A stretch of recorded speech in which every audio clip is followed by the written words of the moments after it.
Good afternoon, everyone, and welcome to Wayside Recovery's Maternal Infant Health Series. My name is Nicole Fernandez, and I'm the project manager. We'd like to welcome you to this afternoon session. But before we do that, I'd like to just share a little bit with you about Wayside Recovery Center. And why we do this work. And so Wayside is committed to addressing the maternal infant health disparities. We know that in America, Black women are 3 to 4 times more likely to experience a pregnancy-related death than white women. We know that the US has the highest maternal and infant mortality rate among comparable countries. And Wayside Recovery Center understands that the maternal infant mortality crisis cannot be adequately addressed without understanding and dismantling racism and biases in our medical and behavioral health systems. And if you know or have followed our series, we really have tried to do a concerted effort of thinking how many different ways can we address this? How can we truly come together as a community and provide best practices and research and clinical considerations to improve that care? And that's why we're here today. We want you to know that these series are being brought to you by support from the Minnesota Department of Health, as well as SAMHSA. It is a state opioid response 2 grant that provides these services for us this afternoon. And we also want to make sure that you also know that nothing in these materials constitutes a direct or indirect endorsement by SAMHSA or Minnesota DHS of content, services, or policies. And so we just like to welcome Dr. Ndidiamaka Amutah-Onukagha. She is going to be presenting to us today, and I'd love to just share a little bit more about her.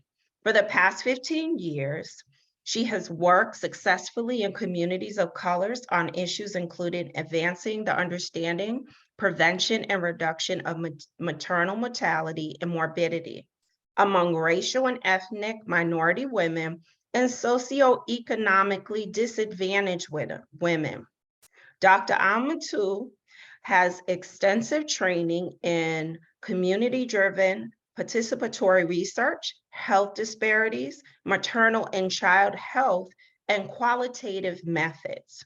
She has spent substantial time building community researcher relationships in urban communities, providing technical assistance and serving as a member of various community-based organizations. Dr. Amutah is the director and founder of the Maternal Outcomes for Translational Health Equity Research, the Mother Lab, and the Center for Black Maternal Health and Reproductive Justice, the School of Public Health at Tufts University. And without further ado, I'd like to introduce you to Dr. Amutah. Thank you, Nicole. Good afternoon, everyone. Hello, everybody. Thanks for joining us from wherever you are. Really excited to chat with you today. I'm just going to pull my slides up and we can start.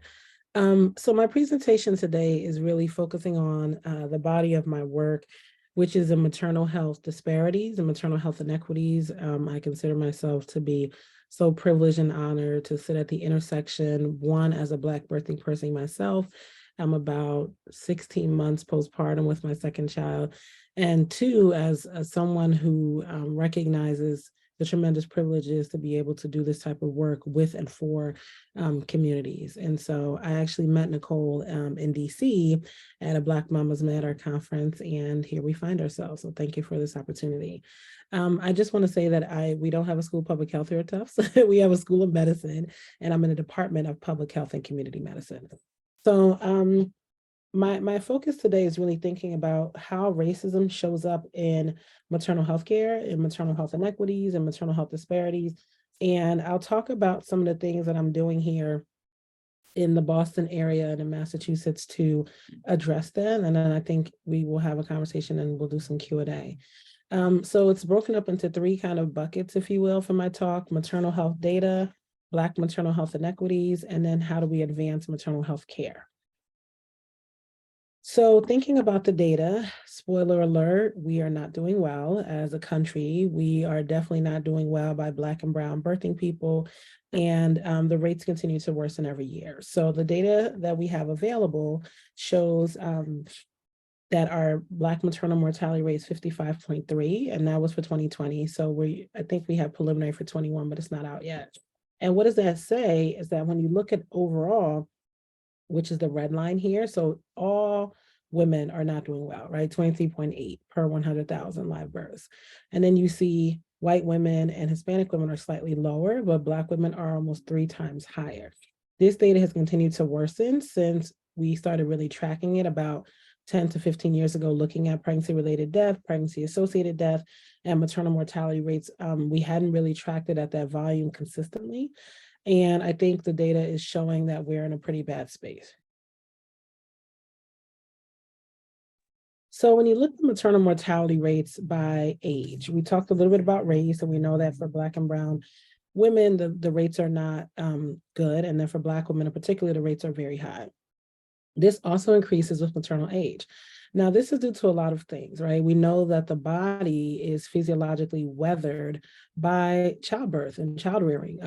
Being pregnant is a condition that puts a lot of stress on the body physiologically, cardiologically, vascularly, et cetera. Blood pressure, hypertension, all these things are more likely to present themselves in the pregnancy and postpartum period. But we know that for Black women ages 40 and over, the rates are pretty dire. And that is because the body of Black women is physiologically older and weathered. There's a more chronic stress response that shows up. We see that in higher levels of allostatic load. We see that in higher rates of blood pressure. We see that in just this reproductive aging, if you will, that happens because of the cumulative impact of racism on Black bodies. And so this cumulative impact of racism is particularly jarring the older you get. And we know that we could also play this out by acculturation status. You know that for foreign-born Black women versus US-born Black women, the longer that you're in the United States, the worse rates that you actually have. It's actually more advantageous for a foreign-born Black person to have a child here that's been in the United States under 10 years. Once you hit the 10-year threshold, then the rates of foreign-born Black women start to look like US-born Black women. So there's something about this country and the way racism shows up in this space that really is not beneficial to the Black body. And I'll talk a little bit more about that in a minute. And so the data we have from CDC Pregnancy Mortality Surveillance System, and the latest data that came out shows that 80% of pregnancy-related deaths in this country are preventable.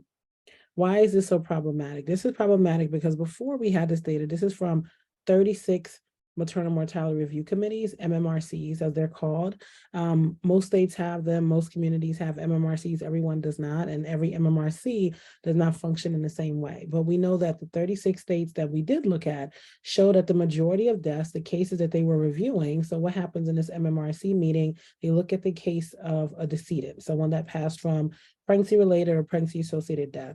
They look at the context, look at the labs, they look at the case notes, and then they have deemed that of the data that they were reviewing, 80% of the cases coming across their desk were preventable. That is a huge tragedy for this country, not just Black and brown women, but all women. And so you see that we're in a crisis. And the work that we're doing in my center, we're about a year old, the Center for Black Maternal Health and Reproductive Justice. I founded this center, and I also founded a Mother Lab, which is my student arm of the center, which is really training the next generation of scholars, because there is so much work to be done. And frankly, sitting in a space, either in the clinical or the public health or community or the policy space, wherever your respective space is, there is tremendous opportunity for us to really turn this around and save lives that are unnecessarily and needlessly lost.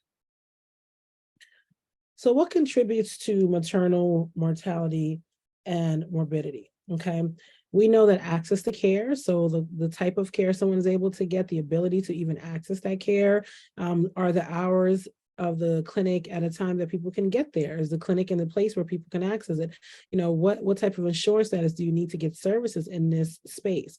So the ability to access care, the quality of the care that's delivered varies by geographic location. So we were talking in the chat earlier and people were chiming in with where they're from. If we were to map out where all of us who are just here in this meeting today are physically located, we would know that we're all, the likelihood of us all being able to have equitable and quality access to care is going to differ based on our physical location. That contributes to maternal mortality and morbidity. The prevalence of chronic diseases. So I talked a little bit about how the bodies of birthing people can be weathered by the impacts of stress and having higher allostatic load and higher cortisol, and this your body being in this constant physiologic response mode, and that exacerbates chronic diseases. We're also seeing more likelihood of gestational diabetes, gestational type hypertension, clinical support. What does that look like, right? Does that look like a care team that is comprised? Is it a culturally congruent care team where we have providers of color who are able to provide these services? Does it look like a comprehensive care team for people that have high-risk pregnancies and need a maternal fetal medicine specialist or need an endocrinologist? Are they able to get the clinical support they need to have a full-term, full birth weight pregnancy? And the impact of structural racism, which is kind of the umbrella of this entire talk. And frankly, what's driving these maternal mortality rates is not that we don't have the proper equipment. It's not that we don't have, amazingly well-trained staff and clinicians and resources. It's really the way that their priorities and the symptoms and the concerns of Black and brown birthing people are either admonished or acknowledged, right? Either prioritized or ignored. Those kind of gray areas in the delivery of care, which is implicated by racism, really play out. And the thing I want to highlight here, because I give this type of talk a lot, and I just want to be clear that structural racism is a system, you all. It's not a person, an individual that is an actor that is perpetuating racist acts. That person in their racist acts is part of a larger system that is inherently racist. So it's a system where public policies, institutional practices, right? This is how we've always done it. This is how we do care here. This is what we do for patients. This is how we treat people. These institutional practices and cultural representations. Do we see Black and brown people in leadership? Do we see, are we providing services and languages and linguistic opportunities for people to be able to digest information about their health in languages that they are familiar with, right? These systems and this lack thereof really works together seamlessly to reinforce, exacerbate, and perpetuate racial inequities. And we often say the healthcare system is broken. I often say that in my work, and I realized I actually did a TED Talk on it about a year ago now. And if you're interested, just put my name in YouTube, my last name and TED Talk. And the title of my TED Talk was something along the lines of "The healthcare system is broken, the impact of racism on maternal health." But I realized that the healthcare system is really not broken, you all. It's actually functioning exactly how it was designed to function. The people that are supposed to be benefiting from it are the people that it was not designed for or by are not. And so we know that throughout US history, women of color have suffered tremendous reproductive injustice, and it's still happening now. So to talk historically about the field of obstetric racism, the person on this slide here, Dr. J. Marion Sims, he was considered the father of modern gynecology. People lauded him for his technology, for his, surgical prowess, his ability to repair a fistula, which we know is an opening that occurs and it can be exacerbated during the childbirth process. His ability to really perfect what a speculum is. So for people on the call that have had cervical exams, a speculum has a really clear purpose in that space. He perfected these techniques, these devices, these surgical techniques on the bodies of enslaved Black women, right? And so the three that we see here, Betsy, Lucy, and Anarcha, and there are many more, he would perform these surgeries without anesthesia, without their consent, sometimes upwards of 20 times a day on a single patient who's on all fours. And then he went on to offer the procedure. Once he perfected it at the detriment of these women, he went on to offer his procedures and his skills in Europe, where he was able to make a lot of money, and he offered it to wealthier white women who were sedated, who had received anesthesia because of the tremendous pain associated with these procedures. So I just, we cannot have a conversation about maternal health inequities and obstetric racism without going back to the origin of the field of obstetrics and gynecology. This quote I have here is from the book of Bettina Judd called The Patient, and it says, "Gynecology was built on the backs of Black women anyway." And so we see that the field and the way that healthcare was delivered, a lot of the implications of the language, of the messaging, of the prioritization, of the respect, the autonomy for the Black body that started off in slavery times at the beginning of the field is still transferred today. I teach in a school of medicine. If you ask 1 in 5, 1 in 10 medical students, do you think Black people have higher pain thresholds? Do you think Black people embellish their symptoms? They're going to say yes. Why? Because a lot of the techniques and a lot of the language that they're being taught still perpetuates that. There's a real layer of racial bias in medical education that is continuing to be perpetuated in the next generation of clinicians. They're being mentored every day. People are graduating from medical school every day. They're going into the field every day. So this problem is really systemic. That's why I focused on the definition of structural racism. There's not one racist person somewhere pulling a lever, but the system overall really works together to disadvantage Black and brown working people.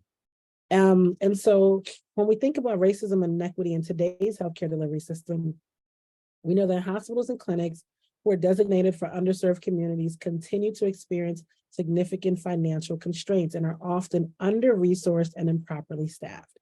So for instance, I put in the chat that I live in Boston, but I'm from Trenton, New Jersey. If anybody knows Trenton, it's the capital of the state. It's a very underserved community. I mean, it's home for me, but it's a place where there are not a lot of resources. And when I think about the hospital I was born in, the hospitals my siblings were born in, they no longer have obstetric units, right? And so what does that mean? You have a majority Black and brown city, and there's no place to give birth in the city of Trenton, right? There's no OB unit function in the city of Trenton. I just did a study with a colleague of mine, and we looked at the length of distance that people have to travel. It's abysmal. You have to either take an Uber, you have to have a car, you have to take an ambulance to a neighboring town. It's, I think, at least, I've been to that hospital, it's at least 20 minutes outside of the city. And you have to be in a position to get there, right? Now, what if you're talking about a high-risk population, the majority of people. And so this exacerbates inequities, right? You're going to see more placental abruption. You're going to see more complications from preeclampsia. You're going to see delayed response and delayed access of care because people cannot get there and services cannot get to them. And so this is not unintentional. This is how systematic segregation and racism plays out. People are discriminated based on their race, their ethnicity, their insurance status, their income, right? And so we know that all these things really, really exacerbate problems and challenges. The other thing I'll say is that the majority of births in this country are to the Medicaid population. And so we see a lot of discrimination happen based on insurance status. 60% of births in this country are to people on Medicaid. That makes a difference. If you need a specialist or if you need a provider, or if you need to get to the doctor, they may not have the flexibility with the hours, or you may have to wait longer in a clinic, or you're just taking a situation and you're just amplifying the inequities. We saw this play out with COVID as well, right? How the vaccine was rolled out and who got the priority for getting it and which communities had access to it and how did you get out the messaging around it and how did you find out the benefits of taking the vaccine? Like all these public health things that we're seeing in obstetrics and gynecology, we also see in other parts because again, the healthcare system is racist. Now, these issues result in inequities in the access and quality of care, which are major contributors. This exists despite the birther's level of education and socioeconomic status. And so I really like to say that because even for Black and brown birthing people that have resources that are very wealthy, like a Serena Williams, like a Beyonce, we still see, like an Allison Felix, we still see conversations. And when you talk to these women and they've said it in interviews, about the way they were treated in their healthcare and the delivering of their children. Serena Williams is particularly jarring for me because she's a global superstar in the field of tennis. She's beloved, and she almost died from a pulmonary embolism that was forming in her lungs. Now, after she had her child, she talked to the nurse. She said, I'm having some chest pain. I feel like I need to get a CT scan. The nurse said, oh, you're just tired. Just go lay down. Now, for those of us here who have given birth, yes, giving birth does make you tired, but it doesn't, you still know your body, right? You're still able to communicate that. And what's so significant about Serena's case is that she had been getting treated for this pulmonary embolism before she got pregnant, but she had to stop the medication because of the pregnancy. So she already knew this was a problem, which was documented in her health records, right? Again, it's lack of prioritization about symptoms and the needs. So many other underlying causes of maternal mortality, in addition to structural racism and the way that it plays out in healthcare. We see mental health conditions, suicide, substance use disorder, hemorrhage, cardiac and coronary conditions, thrombotic embolism, hypertensive disorders, preeclampsia, eclampsia. So these are some of the leading causes of death that we see for non-Hispanic Black women. And so I think when we're thinking about where the opportunities are, there are plenty of opportunities to reduce the likelihood of pregnancy-related deaths. One, by proper monitoring, access to care, continued monitoring. I was on a call last night. I sit on a steering committee of a group here in Massachusetts called Birth Equity Justice Massachusetts. And that group really in tandem with another commission that I sit on that was appointed by the governor to focus on racial inequities in maternal health.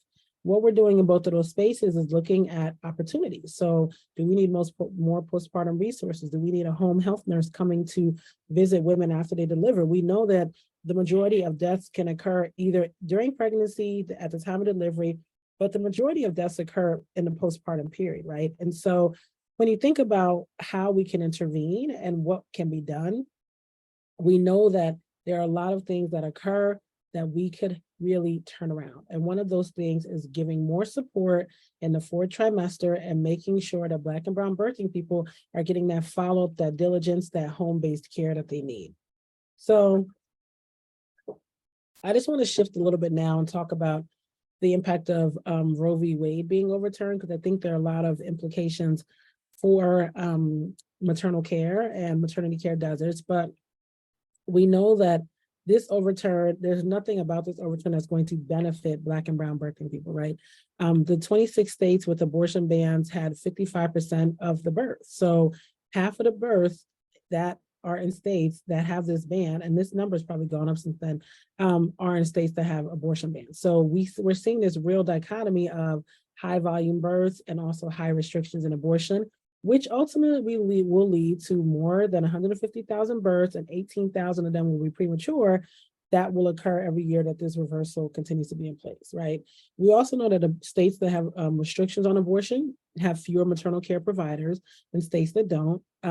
There's a higher demand for obstetric services in these spaces. And we know that at a time when maternity care deserts are really on the rise, that states without abortion access are going to continue to face a shortage of services, right? This will result in greater difficulties for pregnant people to access early and continuous care. And this will severely impact Black birthers, especially those who are facing financial and structural barriers. So thinking about racial equity and how we define it, right? We know that racial equity is a place that we would like to get to. It's a place of fulfillment for all birthing people. And as an outcome or as an endpoint, racial equity is achieved when race no longer determines one's socioeconomic outcomes, when everyone has what they need to thrive no matter where they live. So I talked a little bit about maternity care deserts and just how this access to quality care across the country is really different based on where you live. It's also a process, though, of achieving racial equity, right? So we apply racial equity when those that are most impacted by structural racial inequities are meaningfully involved in the creation and implementation of policies and practices that impact their lives. So here at the Center for Black Maternal Health, we have a community engagement core. That's one of our 6 units. I'll talk about the center in a minute, but the community piece is, to me, the heart of the center. So I tag us as an academic-based, community-focused center. We happen to be housed in an academic institution, but we are community-based. We show up for the community. And that can be defined by the greater Boston community, certain neighborhoods in Boston, the state of Massachusetts, nationally. But our job is to be of service in these spaces, and frankly, to meet the needs of birthing people and to try to close some of these gaps. So when we think about methods to advance maternal health care with a racial equity lens, the goal is to value and prioritize the voices and lived experience of the people whom we aim to serve. That is very, very important. You cannot have a conversation around reducing inequities without people that have lived experience. So I'll talk about it in a minute, but every year I do a conference that's free. It's virtual. So this year it's hybrid because we're going to have some people in person, but the past 3 years, 20, 21, and 22, it's been fully virtual. And then 18 and 19 pre-pandemic, it was in person. But the premise of the conference is to bring together people that are interested and have a passion for addressing maternal health inequities. Every year we change the theme. We've done looking at the role of doulas. We've done a conference on people with lived experience. So I had a panel of people that have experienced complications or near misses. I had a panel last year. 22 was focused on the role of policy. So we had Representative Lauren Underwood, Representative Alma Adams from the Black Maternal Health Caucus.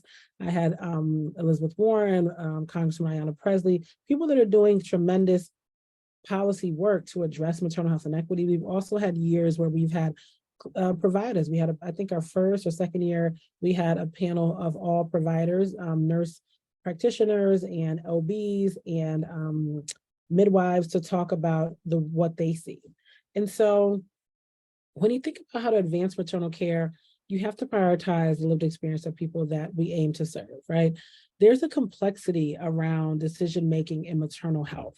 The intention, sexuality, reproduction, like there's so many different types of family compositions of people and their support partners, of communities and how how people need to be supported in the process of childbirth, of delivery, of pregnancy, right? How do we honor reproductive autonomy? How do we honor health and well-being? When we honor those things, we're going to have better outcomes, right?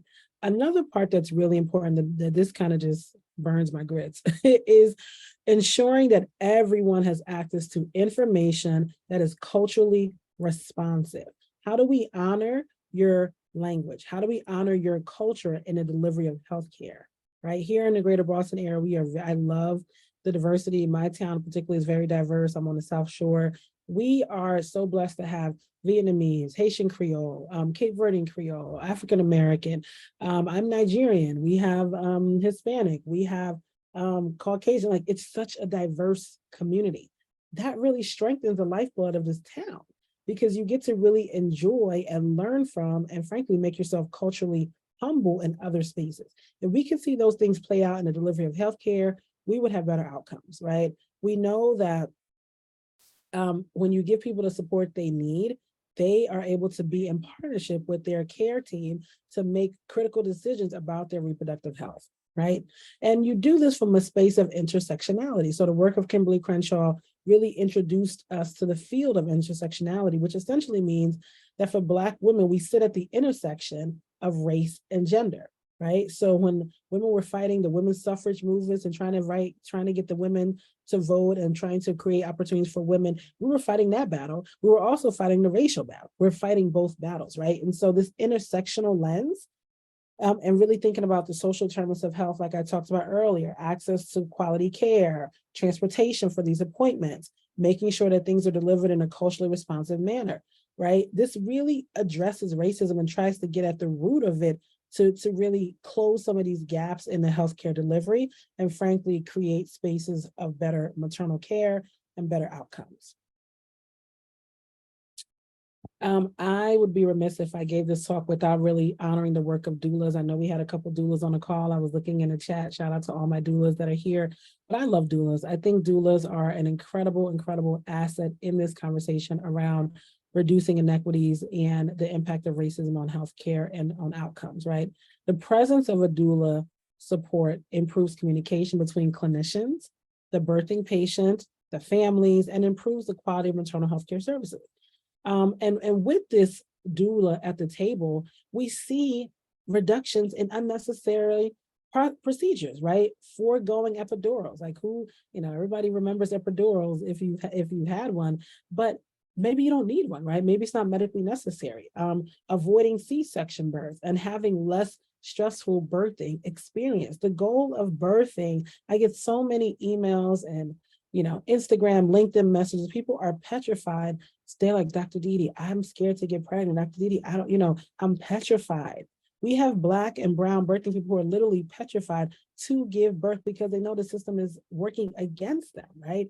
So I think doulas are a nice, I don't want to say remedy, but they're very much, because the system itself needs to be broken and dismantled. That's not on the backs of doulas to fix. But doulas are a nice partner and co-conspirator in that work. And a lot of times people have medically unnecessary procedures. That's just what it is. The shifts are changing. People want to go out to dinner. I've seen all types of things, and I've seen all types of unnecessary complications occur because of trying to hurry the birth along and rush the procedures along. And doulas can really be amazing advocates in that way. And so we know that people that have doulas are less likely to experience complications, like I talked about, 4 times less likely to have a low birth weight baby, and more likely to initiate and sustain breastfeeding. So I think doulas are an incredible community-based resource, and a hospital doula is incredible as well. So when we think about, other ways to advance maternal health care and to make sure that we have a competent workforce, we have to really think about physicians and clinicians. And we know that a lot of clinicians in this country don't receive a lot of training in their medical school curriculum. I sit in medical school, I can tell you that for sure. But medical schools are now on the hook, right? Because we are in the era of post-George Floyd, post-Breonna Taylor, and many other Black and brown lives have been lost unnecessarily. So now in the middle of a pandemic, and so now you have this real reckoning that's occurring in these clinical spaces, right? You have to create opportunities to train clinicians to be actively anti-racist and to work with diverse communities, right? Even if they're not from those backgrounds. So a couple of colleagues and myself, we developed a curriculum that we've done now with our 2nd and 4th year medical students, and we have tweaked it and we've redone it a little bit. But really the goal was to evaluate through focus groups and this curriculum that they went through, three sessions, 2.5 hours over the course of some weeks. How do we prepare clinicians to develop stronger relationships with their client base? How do we get them to address racism when it shows up? How do we get them to really mitigate racism in a clinical encounter, particularly for white allies who are watching their Black and brown classmates, colleagues, patients being mistreated, right? And so we know that there's a real need to address this. So if you're interested in reading the full paper, it was published in the Journal of Academic Medicine, and the title is here, Struggles and Tensions in Anti-Racism Education in Medical School Lessons Learned. And it was a really illuminating experience. I think the students got a lot out of it. I think we are a better medical school for having gone through that program. And I think other medical schools are doing the same thing. Now let me check my time. So in a few minutes I have left, because I do want to leave us time for Q&A. I'll talk about some of the research that I'm doing and some of the projects that we are funded to kind of work on that address maternal health inequities. The first one is the R1 project that I'm doing, which is funded by the National Institute of Health. And it's a 5-year project looking at severe maternal morbidity. So those complications I talked about earlier, preeclampsia, eclampsia, hemorrhage, et cetera. And how do we develop and test interventions that can improve maternal outcomes? So we're working with 7 of the largest hospitals here in Massachusetts. We are focused on developing protocols and giving them resources to be able to better respond to someone that's hemorrhaging in labor or C-section. How do you quantify the blood loss? How do you respond? Do you have a crash cart? Do you have a transfusion on? Like, how do we create these systems that can save lives? And so that's a really exciting project. Then I also have funding from the Robert Johnson Foundation to do like a teaming project where we're looking at doulas, providers, so nurse midwives, OBs, their families, birthing people, to create a space of birth equity. And the title of that study is actually called the Black Birth Equity Study. So we are trying to really focus on how does this increased awareness of the maternal health crisis impact birthing people's options for maternity care choices. Here in Massachusetts, we have amazing hospitals, but I think people should also have the opportunity to deliver where they want to, right? So I am a proud member of the Neighborhood Birth Center, which is a birthing center we're trying to open here in Boston. The website is neighborhoodbirthcenter.org. And I think it provides an exciting opportunity for an out-of-hospital birth and for the birthing person to be able to create the environment that they want. They can have as many support people as they want. They can have access to a trained clinical staff. We have a hospital that we route to if things escalate. And so it's a nice option in the toolkit to reduce inequities. So I'll talk a little bit about the work that we're doing here in the Mother Lab, which is my research lab. It's the largest lab in the country dedicated to reducing maternal health inequities by training the next generation of scholars. And so I have undergrads, master's level students, postdocs, MDs, PhDs, master's level people, but it's a diverse lab. And I think the beauty of the Mother Lab is all student driven, right? We have students from across all backgrounds, all ethnicities. It's a virtual lab. So we have people here in Boston, but I also have students around the country who are interested in this work. And really the goal is to address and eradicate inequities facing Black women through research. So we put out a number of research articles a year. We do white papers, all of it's on our website, motherlab.org, through research, advocacy, and mentorship by confronting and dismantling the system, the healthcare system that enables and perpetuates racism for Black women who give birth. So I'm very proud of the work of the Mother Lab. I think I have an incredible group of students here. I'll talk a little bit about the work of my center, which is the Center for Black Maternal Health and Reproductive Justice.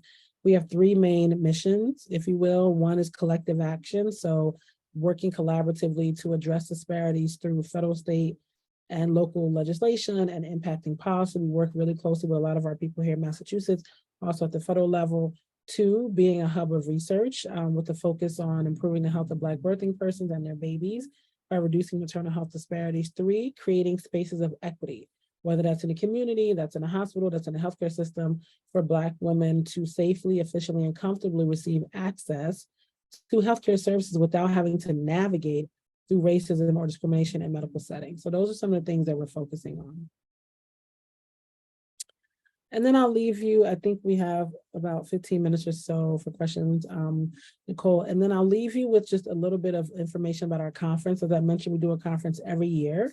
And this year it's on the role of nurses and midwives in addressing maternal health inequities. So we're gonna have nurses, CPMs, and L&D nurses, labor delivery nurses. And we have 14 speakers lined up. We, I think, are pretty much sold out in person. We're capping it at 300, that's the auditorium size. And then we'll have thousands more online. I think the numbers I saw yesterday is about 2,000 registrants. So I'll drop the link in the chat, it's free. And please register and attend from the comfort of your home. And I'd love for you guys to be in that space with us, because we're really gonna have a tremendous conversation about, and it's a full day conference, so you can go to the website. I'll put the website in the chat as well. You can go to the website and look at the agenda and the speakers. Here's my contact information. Please follow us on our socials. My team is very adamant about following and our numbers and our new followers and our impressions. So, you know, we have the Instagram for the center, for the Mother Lab and for the conference, Facebook for the center, for Mother Lab and for the conference, and Twitter for Mother Lab, for the center, for Mother Lab and the conference. And my Twitter is there under my email address if you want to follow me directly. So thank you all so much for this opportunity. Here are my references because I'm an academic, and I think that's it. Thank you all so much. Thank you, thank you, thank you. I appreciate you. Thank you. This is amazing. For me, it's a full circle moment. As I mentioned, I'm a native of Boston. I believe one of my scholarships or interests came from the Tufts University. But more importantly, knowing that Boston is similar to Minnesota, and I know we watch each other a lot about who's doing what. We're peeking over in each other's backyards, and I have the benefit of not letting go of Boston as a mecca for me, and a connection. And I have shared before, I have been part of the Black Women's Health Study in Boston, which is over 25 plus years, and how amazing that is. But what I can appreciate the most about your presentation, and I'm encouraging folks to put your questions in the chat. And while I'm waiting for that, I'm gonna ask mine and make my reflection, which is one of the intersectionality and understanding the multiple disciplines that it's going to take to deal with an issue that is at a crisis point.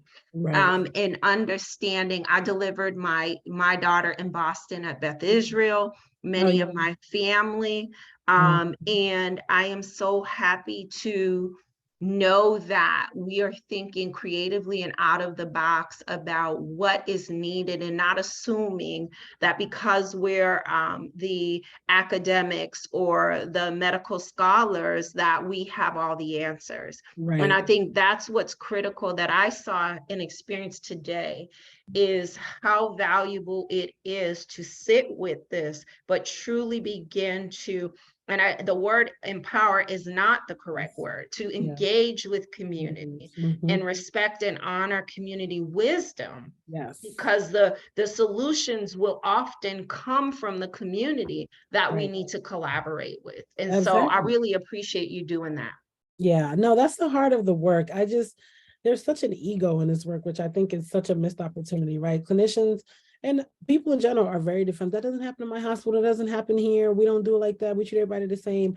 But then you look at the data and you see otherwise. And so I think, there's no need to have an ego in this. If people are dying or being mistreated, that is an opportunity to really engage, and to engage with humility, and to frankly get your answers and your expertise from the community and pay people for what they need, right? Like I'm very sensitive to engaging with community members, because you have to compensate people. And so if you're going to invite somebody to come to a community advisory board, I have a meeting tonight with my cab. Actually, today's Wednesday. Yeah, I have a meeting with my cab. Pay my cab very well. They get their dinner paid for. Like, that is the standard. You're getting people's time and intellect. And so if we could just reframe that narrative in the delivery of healthcare, I think we'd be a lot further along. And the other thing that you just said too, I'm working in education. We are the most studied group of people of color, right? You're often coming to us because you know that there is value in visiting and being with, but it truly is building a relationship with community, because we know how to do surface very well. Yeah, that's what you want. Yeah. However, if you are truly wanting to partner with the community, what we know as best practices is don't just come for the information. Right. Keep us involved in the process and the reporting. The whole spectrum. Exactly. So, I feel so strongly about this. And it's so funny we're having this conversation, because my Robert Wood Johnson project is coming to an end, and I am hammering my team and my cab. I'm like, how do we get this data back to the community so we can write the papers and we can go to the conference, blah, blah, blah. How do we make sure that this is getting back to the community for their input, for their suggestions, for their feedback? It just feels like the loop is not closed if I haven't done that. A lot of researchers and principal investigators, they don't even take that final step, which is such a missed opportunity, and frankly, causing a lot of harm, because you're asking people these really sensitive questions. Tell me about your birthing experience, and tell me this, and tell me that, tell me this, tell me that. And then you don't feed the data back to them, or you don't do anything that makes that community better off than when you came. If you're not doing that in your research, then you really should not be doing community-based. Go in a lab somewhere and do that. Because if you're dealing with people in a community, you should be able to do that with a lens of ethics and a lens of respect and humility. So yes, thank you. I noticed Luna was asking about a training. Luna, I put in the mentoring training, if that's what you're talking about. But if you're waiting, Dr. Amutah will put her links in the chat in just a second. Yes. Okay, Rhonda has said here, she said, yes, also families report abusive and dismissive providers, and they keep their jobs, and the community doesn't see any repercussions. Oh, yes, that is horrible. That is so traumatizing. This is why I think we have to reconsider what a QI board, a quality improvement board, does in a hospital, because it's like clinicians, policing clinicians. There's not going to be any consequences to that. So if we really want these clinicians to be held accountable, I think we need, I always say we should go for people's licenses. That's probably not going to be a popular opinion, but like you have to do something where people's bottom line is impacted. And so filing a complaint that is going to go to a board, a committee of their peers is not going to move this along. Where are the teeth in this matter? So I'm with you, Rhonda, because I also get frustrated by that. And, you know, clinicians and public health people like myself, we have a little bit of an adversarial relationship because I think, you know, sometimes the other party is not trying to hold the other one accountable. And that's the only way we're going to get this to move. Public health needs to be held accountable for the way that we are for reporting and honoring research and lived experience. And clinicians need to be held accountable for what they're doing in those labor and delivery rooms and spaces and prenatal care appointments and how people are talked to and how people are seen. So both parties are culpable in this moment. Mm-hmm. Yeah. Thank you. And then I see Desiree is saying that she's curious about mixed race women. What are their numbers? Desiree, it's hard to get that because the numbers are not reported in that way. Like it's either reported like non-Hispanic Black or Hispanic, which could be a number of different racial categories. I don't know of any source that overlays that. The problem with looking at maternal mortality, if we were to do it by like mixed race or really try to get a little bit deeper, is that they're only going to, right, they're only going to look at the data. They're only going to report the data that can be aggregated, because if the numbers are small, they're not going to report it. Like, let's say there's like 3 mixed race women who could be, you know, Afro-Latina, Afro-Brazilian, whatever. They're not going to report those numbers because people can be identified. At least that's what I hear. When I ask for that type of data from the State Department of Health, they're only going to give you big buckets of numbers. I think it has to be 10 and above, because if the numbers are small, yeah, they're not going to give, because they feel like people can be identified. That's what I hear. I just, you know, they don't let me too deep in the, they don't want me too deep in the data. And I imagine I bet you it's really interesting to see how to categorize a woman like myself as a Cape Verdean. Right. Because some of us, Right. how are we identifying? Are we identifying Exactly. as Portuguese, our Exactly. European ancestry, or Spanish ancestry, or Right. Jewish? You know, I could go on. And Exactly. so I do think that is a topic that we have to contend with. Minnesota is the #1 for multiracial families here in this state, and also thinking about the diversity of our community worldwide. It is changing, and so Absolutely. these boxes and categories that we have created in our country for other reasons, Yes. I'm wondering how we're going to use that when we're thinking about public health issues that affect us. Right. Well, I collect data. I'm, you know, my team was so over me when we were putting together our studies, because I was like, I want to know specifically. I want to know TWI. I want to know Igbo. I want to know Cape Verde. I'm like, my data is more specific than the state. You know, that's because I put the instrument in myself. And then we had to get all our stuff translated in like a couple different languages. I'm like, that's just what it's going to be. If we can get in 3 or 4 different languages, we're going to get better data. People are going to feel seen. You know what it feels like to be able to talk. I was in a store, somebody was speaking Igbo. I was so happy. I'm like, hi, you know. So it feels good to be seen in that way. And so if we really want to get clear on addressing maternal health inequities in Black and Brown, we got to disaggregate. And that will give you much, much more richer data than lumping people together. So we have a ways to go. So we have time for probably one more question. Okay. And I see that I believe it's Megan is asking, well, there's 2, so I'll get to them quickly. Are doulas employed in the hospital? And if you have a doula, are births mainly taking place in the home? Yeah, a doula can be employed in a hospital. Some hospitals do have hospital-based doulas, like here in Boston, Boston Medical Center has hospital-based doulas. If you have a doula, births taking place in a home, not necessarily. Like I had a doula with both of my deliveries, and both of my deliveries were in a hospital. But the doula, you know, you pay for that out of pocket, even though that's changing here. We're getting doulas reimbursed. That's going to start July 1st. Doulas are going to be reimbursed.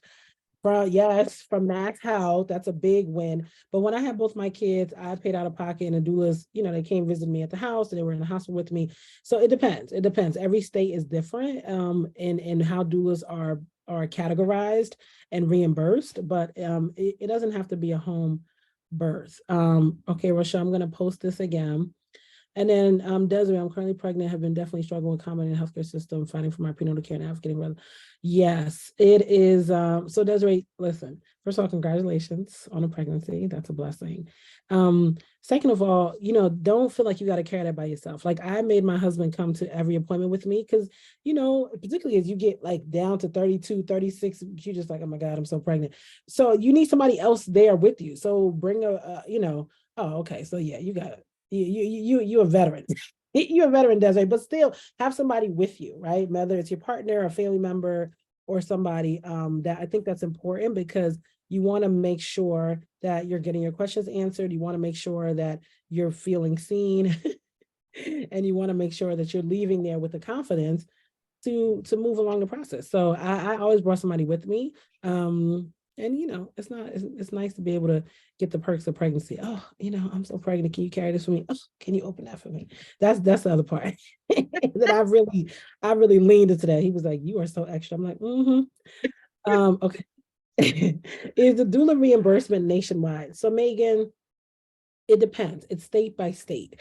So I don't know all 50 states. I mean, I'm sure there's on a doula coalition somewhere I could probably get it. Here in Massachusetts, we have the Massachusetts Doula Coalition, and some of these states will have like color-coded maps of where doulas are reimbursed. So, but that's a quick Google search, but there's no national blanketing, if you will, of doula reimbursement. I think each state's kind of grappling with what they want to do and what they want to do and what type of doula reimbursement. And some of it depends on like, do they have resources left over from the Affordable Care Act or some of this COVID money? Like every state is a little bit different with what they're doing for doulas. So just look in your state. And this is another opportunity for advocacy. So one of the other units of the center is on advocacy, right? And I think that's important because you should be able to call up your elected officials in XYZ state and say, hey, here's, I live in Minnesota. What are we doing for doula reimbursement? And there are groups that are kind of galvanizing around it because it's such a pressing topic, this crisis, but there's nothing, the federal government is not supporting anything universally, okay? Wonderful. I love having Rhonda Fellows. She's one of our doula extraordinaires here in Minnesota. And Desiree, some of the things Desiree was talking about, Rhonda and I were trained in from Dr. Leslie Farrington, who also attended the conference and who has this great curriculum. So this is what these sessions are about. Right. What just happened here in the chat and the question and answer. And this is why it's so critical for you to ask the questions because it helps to remind us of what more work needs to be done. Correct. How do we need to share the resources? And I have some ideas for you and would love to come to Boston and work and visit with some of the work that you're doing about how to reach community. I think there's a great connection for you and ways that we can connect. Take me with you, Nicole. Come on, Nanda. Yes, yeah, because I'm a community person and I'm looking forward to this summer. Like, wow, can we really get outside and have some story circles and just be with each other? That's the other part of this work. So I'm really excited. It is 12:58 here Central Time. I want to thank everyone for coming. You will receive a survey about this session. There will be additional feedback. You will receive CMEs for this session. And our medical director, Dr. Mann, was very excited about your session when she reviewed everything for us. She was like, wow, this is a great session. So I just wanted to give you that feedback as well. I wish you the best in this work, and we look forward to connecting with you in other ways. Absolutely. Thank you all so much for having me. I appreciate it. And I'm here for any follow-up. Thank you all so much. Wonderful. Have a great afternoon, everyone. You too. Thank you, Nicole. Thank you. Yes.